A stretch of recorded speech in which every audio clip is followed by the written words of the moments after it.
السلام علیکم ورحمۃ اللہ وبرکاتہ۔ بسم اللہ الرحمن الرحیم۔ عزیز طلبہ، تفسیر کے آج کے سبق میں ہم قل ان الذین یفترون علی اللہ الکذب لا یفلحون سے پڑھ رہے ہیں۔ توجہ کیجیے۔ اعوذ باللہ من الشیطان الرجیم، بسم اللہ الرحمن الرحیم۔ قل، آپ صلی اللہ علیہ وسلم کہہ دیں، ان الذین، بے شک وہ لوگ جو یفترون گھڑتے ہیں علی اللہ، اللہ پر، الکذب جھوٹ، لا یفلحون وہ کامیاب نہیں ہوں گے، متاع کچھ فائدہ، فی دنیا میں، ثم الینا پھر ہماری طرف، مرجعہم ان کا لوٹنا ہے، ثم پھر، نذیقہم ہم چکھائیں گے انہیں، العذاب عذاب، الشدید سخت، شدید، بما کانوا یکفرون اس کے بدلے جو وہ کفر کرتے تھے۔ عزیز طلبہ، اللہ پر جھوٹ باندھنے والے دنیا میں خواہ کیسی ہی طاقت رکھتے ہوں، اپنے سامان پر مغرور ہوں، جس چیز پر بھی مغرور ہوں، تھوڑے دن دنیا کے مزے وہ اڑا لیں، بالآخر انہوں نے اللہ کی طرف آنا ہے اور اس کا پھر سخت عذاب ہے جس کا وہ مزہ چکھیں گے۔ واضح معلوم ہو گیا ان آیات سے کہ آدمی آخرت کے عذاب سے بچ جائے، دنیا میں چند روز جو زندگی ہے یہ آرام سے بسر کر لے، یہ کامیاب ہے، اور جس کا خاتمہ ذلت پر ہوا اسے فلاح اور کامیابی والی زندگی نہیں کہہ سکتے۔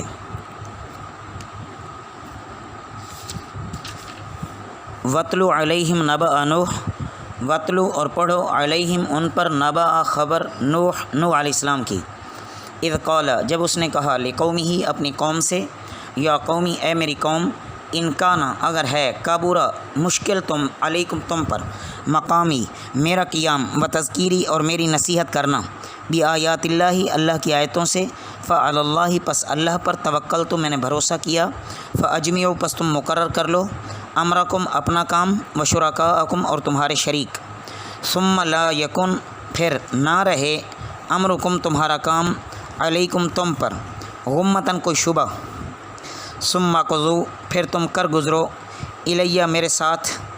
ولا تنظرون مجھے مہلت نہ دو، فإن پھر اگر تولیتم تم منہ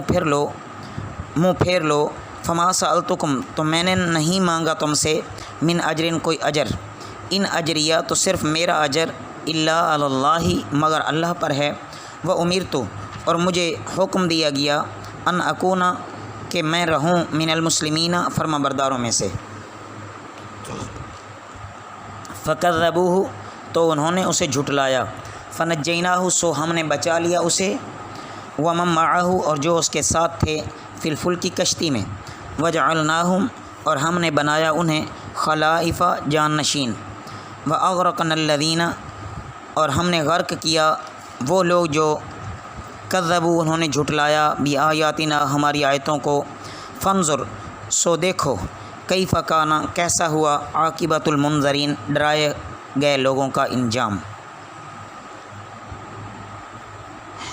آپ صلی اللہ علیہ وسلم کا اعجاز نبوت بھی ظاہر کرنا مقصود ہے کہ آپ صلی اللہ علیہ وسلم امی تھے، کسی سے پڑھے نہیں،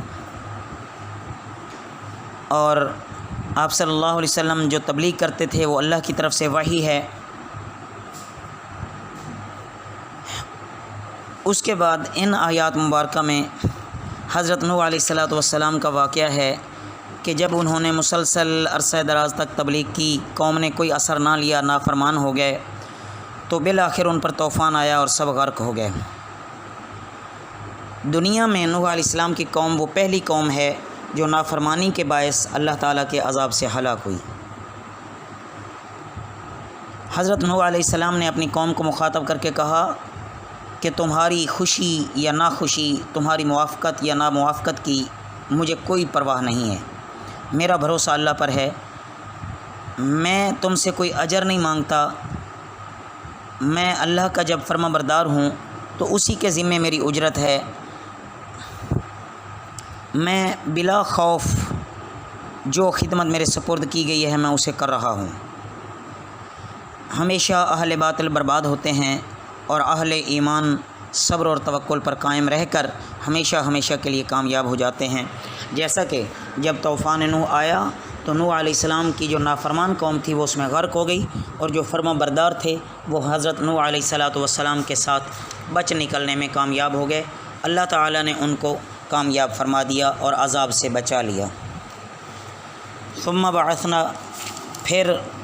ہم نے بھیجے من بعد ہی، اس کے بعد رسولاً کئی رسول، الی قومہم، ان کی قوم کی طرف، فجاؤہم،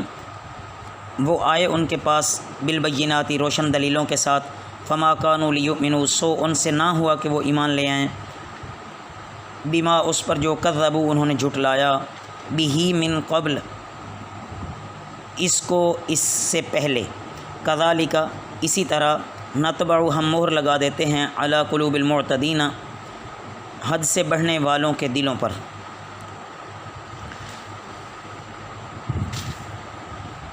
عزیز طلبہ،